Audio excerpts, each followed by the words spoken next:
twenda okusiima nti bwe wali wano twakukobera ensonga ed'abasoga oli mulungi ino w'ekitiibwa President kubanga wawulirisa era wakuba nti wedafuna akaseera oire. Your Excellency tubaye tukaina kuidusa nga mwenoize okwongera ku nsonga dewayogeraku ate era twadirambika mu kiwandiiko edali mu ebyenanda dabamu ebikaado dabamu n'ebibali n'ensonga edindi edali mu kiwandiiko. Olwaleero oli wano okuva Ido watandise okumena ku ndala muzeeyi ezira kindi kye tujja akoba okutoolako okuwulirisa engeri y'oli dokita nti buli bulwaire bwonna buno bufunire eddagala aye na irala obulwaire obw'obwavu obaire solution kuba ne bwe tutuuka wano ekifo kino wakisengamu nga tikiseti bwe kifaanana aye sawa dino omuntu bw'atuuka wano asobola okubona nti mu butuufu niwe oba tomusomeisa aye egga yabona nga yeena asobola okubaako kyasobola okuleeka. So tuli ne ba leaders abandi abatonotono aye nga bona balimi ba bikaado. So muzeeyi nze okwange nja kwebaza bwebaze nti weebala okutandikako omulimo gwe watandise olwaido okulambula Busoga era ng'okajja mu maiso n'okugulambula. N'okukoba ensonga ed'abalimi otubuuziza ekibuuzo ku iteeka lye wasayininga. Sebo President nenda okukobera nti tubaye n'essuubi ino mu kansa eno era ng'oli kansa eno ebaire eriwo. I don't know why the minister is taking long to implement that, and yet you signed it. As and those anti ngoli kansa ebaire eriwo at the moment.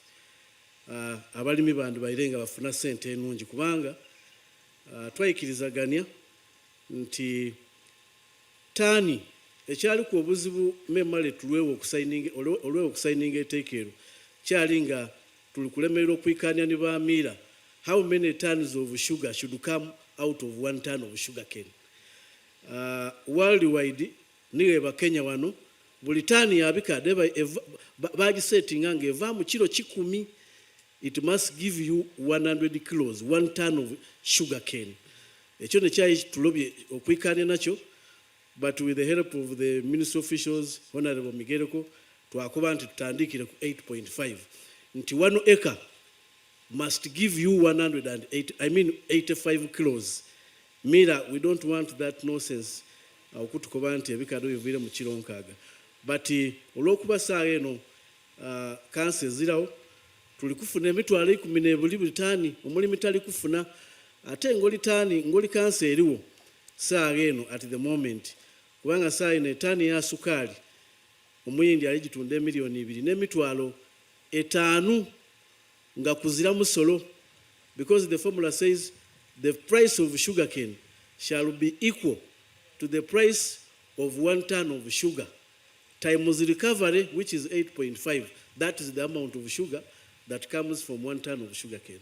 Then the 55%, you mentioned the 50, but it is 55%, Your Excellency. We agreed that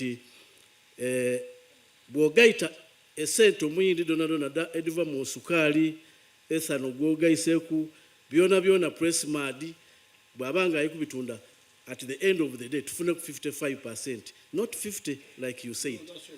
So but bwanga tutaire ku 55%, saa eno mulimi yandibaira afuna emitwalo 14 n'enkumitya ina I because it cancer zirawo tuli kufuna emitwalo. Why the council not there? What is the problem? Mr. Mwebesa is here, will answer, Your Excellency. So that is so if council was supposed to be, I mean, if council was in place, we would be very happy because to buy a new hope in the council. Would it promote sugarcane from low value to high value crop? Yes. So chochona chitugayaziza then nacho kubiri baamira twandibayi tufuna even more than 144. Aye lwakubantu baamira deduction is it the wakuba. You remember you said, will you people go to heaven? The minister wrote to them a letter telling them to stop those deductions, but up to now deductions of what? Trash. You know, when you supply sugar cane to a miller, the miller will say your cane has a lot of leaves. Oh. That is the trash. And yet, Your Excellency, when you supply a miller sugar cane, the miller crushes the stalk, crushes the leaves, the tops, to produce bagasse, of which bagasse generates heat and it gets even electricity out of it. The excess is sold to the national grid. But now, they are telling us still trash, and yet they are earning money. So, in Busoga alone, Your Excellency, it has been estimated that millers collect more than 2,000, deduct more than 2,000 tons of cane in the form of trash. You can imagine the 2,000 every day times 140, those are about 500 million every day from the poor farmer. So the other time you asked that why people are poor. We are poor because millers are taking away our small profit. The act was signed by stakeholders that provide Sugar Amendment Bill number 6 of the board responsible for general direction and supervision of the council. And we asked them to nominate their people from the different regions where sugar is being grown. Now, the Sugar Act now has been in the, I took it to the Gazette, and the Uganda Gazette on the 20th of June, the Constitution of the Sugar Council Industrial Stakeholders Council, on the issue of constituting the council. On June 2025, the ministry requested stakeholders, millers, farmers to nominate their representative to the council. At the end of last month, the ministry received nominations from the Uganda Sugar Manufacturers Association, Millers Association of Sugarcane, and Farmers Cooperatives in Busoga, Buganda, Bunyoro, and Acholi. The nominees are being rated for by security agencies. I'm going to present this, Your Excellency, to Cabinet. So the Sugar Council, being a council. Being vetted. Well, we normally send them for security, who comes to Cabinet to be put on a council like that one. Who is heading that? Who is heading those security agencies? Police or what?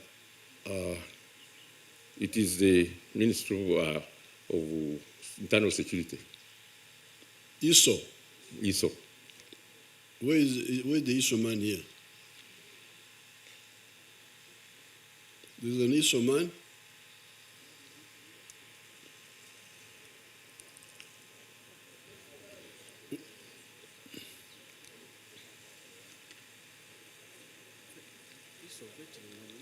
Yes. You man, what are you? Your Excellency, I'm called Dendesa Inebiona. I'm your Commissioner for Industry and Technology. I would like to support my minister. Indeed, we received the names. As a matter of procedure, we forwarded the names to the Minister of Security to vet these members to ensure that they are people of high integrity. That's why I'm calling the ISO people here. Is there an ISO man here? Now, I will give the ISO, today is Wednesday. By Monday, they should have finished. I've talked to Director General ISO. He says he has never heard of that story. Akobanti, chebali kobanti yayogera ni ISO wa mukobya ati tawuliranga ku kintu kyona ekifaana kityo. Director General, but it could be that they got it in the lower down there. Asubira nti bayinza okuba bakifunira gansinsi. But the Director General is not aware. It is going to finish by Monday. Akobanti mazima gene olwa balaza kinaba kiwire. And because if there is omulalu, wabawo omulalu, the one who can bring leaves, asobola okuleeta amakaba kabiri gona mu kubikado. Contrary to common sense and what we normally do. Akoba nti ekikontana n'amagezi ag'obuntu g'ekyetusobola okola. You reject the sugarcane with the picture. Take the picture. Akoba nti loba ebikaado mubikube n'ebifaananyi. And you say, I have rejected this and the proof is here. Omukobe omulimi oti abino mbiro bye era n'ekiraga ekituufu ni kino. And you take the man standing there, capture him. Even if you try to avoid, you try to capture him also. Akoba nti omusaadha oyo ayemereire awo mumugeme muleke kumubisaako mumugemere irala. So that ekifaananyi bakigeme. so that we have proof. nti tube tulina ekikakasa nti mazima gene omusaadde ono alese bikaba. This one is a saboteur. Mazima gene kino kyenda kwonoona kulemesa. Because you can see akuba nti woobona the bikaju which are sold in the market. Ebikado bye batunda ku ngira eyo wona bye babitunda. You cannot see any leaves there. Tobona kubikaba. There's no way somebody can bring a chikado with leaves. There's no way. Akoba nti mazima gene amatufu. Omuntu asobola kuleeta bikado nga kuli because it will also inconvenience him. Era yena abonanga bidaamu tewaanya. So this one can't really. You prove that there is a madman who is bringing sugarcane. Akoba nti mazima gene abamira mukakase nti eriyo omuntu omulalu aleeta ebikado yaleetera ku n'ebikaba. So that then we side with you that he's a saboteur. Mazima gene tuikirizaganye nti oyo ali kugezaako kutulemesa. So now, you the sugarcane growers, don't push what you want to be achieved at the expense of the person of the 2 acres, please. Imwe abalima ebikado mutaleeta byaimwe mwenda kufuna nga muli kuleka inuma abantu baife abeyiika ibiri. Be clear that I have the Ankole cows, you saw them there. Muveyo mbulambulukufu kuba ye mu bwenegano alina entedde edankole de mu bwenegano ku lutindo. But I told my people, saying, I am a rich man. Don't worry about me. Aye yakobera abantu be mbulambulukufu ati ye mugayiga mutamufu aku mumuleke. I have a big land, I can have many cows. Alina gutaka gunene asobola okuba aku n'ente edabulido eningi. Aye mwabanaku, you go to Enzungu. Aye mwabanaku mujje mudi n'enzungu yokolera gatone eva mu kinene ngeri kwa lita 3 obaana edamata nga ijala. Now I have been working on the Ankole cow, which is also beginning to have as much milk as the Enzungu. Abaire bisera bino byona ali kukola ku ente daifeda enansi enankole dona ditandise okuoneka nti divama amata mangi. So when they reach the stage of okuvuganya n'enzungu, then we shall be able to introduce them to the poor people. But natuuka tono okuvuganya n'enzungu nga nadiriva amata mangi ne kubabeera ali kudikola kuda yadi wakisada jangadde eyongera mu okufulumya amata nga olwo atandika okuba abantu nti n'enankole eno yona eva amata mangi musobola yona okugitwala era yona mugikozese. But when Budugu is now saying that when you do everything possible, the Munaku will remain with 4 million. Ayempegano buti Budugu oli kobera no nti buli kintu ng'okikoze otairemu ebigimusa otairemu okulima kwa nitwa kita okoze eki Omunaku aida asigala ne muyiika n'obukaire buna. That's not enough to get him out of poverty. Ekyo tekimala kutoola muntu waife mu bwavu. So I would like the sugarcane growers to agree with me so that we don't send mixed messages to our people. Say, and no problem. Butyaga ali kubasabira nti mwe abalimi b'ebikado ali kwenda tuikirizaganye tulobe kusindika bubaka eri bantu baife nga butabule nga tibuvemu kibatoola gabi. I pledge to build a factory for you the local growers, to have your own factory. Buti yasuubiza okubazimbira ekyuma imwe abalimi b'ebikado. Now recently, Mayuge Sugar came and said, can you take my factory and you give it to your people? Duzi Mayuge yaje yali yakati ife kyokuzimba ekyuma lwaki oidda n'ogula kyuma kyaife kino n'okiga abantu bo. Mayuge Sugar yajja yeeri. What do you say of course I have to pay him, but what do you say about that? Buti kiki emukoba kwekyo kuba ateekwa okumusasula kulwa imwe kiki emwogera kwekyo. Ngende maiso banange kulwa imwe muntu mulala aje ali ku microphone akobere muzeeyi aje mu maiso babbe muntu mulala tukole tuti akoba ati aje mu maiso na akoba atatajja mu maiso babiri abakuba ataje mu maiso. Your Excellency ajja mu maiso. Akati aje mu maiso. Mwena muwagira. Mwena muwagira. Yes. Kale, we shall negotiate and we take over Mayuge, the one on the way here. Mpegano. Buti aikiriza alija kutesani Mayuge mujitwale ng'agibaguzeeko. Yangala baba wangala. Kale. Your Excellency. Tubayaka kuva kuluya okwida okunonya akalwano mu Busoga.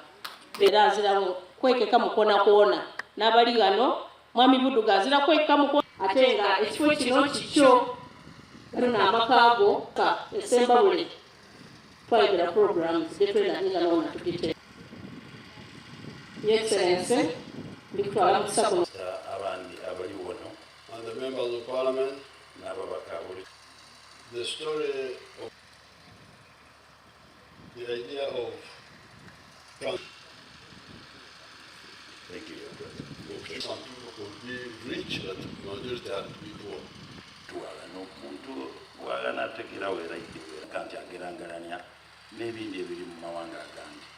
Of course, we started in our area there to engage in food production, but also, unfortunately, each generation, so while we were busy fighting Amin, Bw'amaka bwali bw'amaanyi ino buli maka gaali galina ettaka erimala eyazuula ekisooka ng'era abantu bakaali kwenda yonka ng'abaggwere n'abalamuzi n'abasikire bakoba oba niimwe beene eitaka omumaka ebikanda ekyo n'ekibuuzo ebinankana ebikolero obugimusa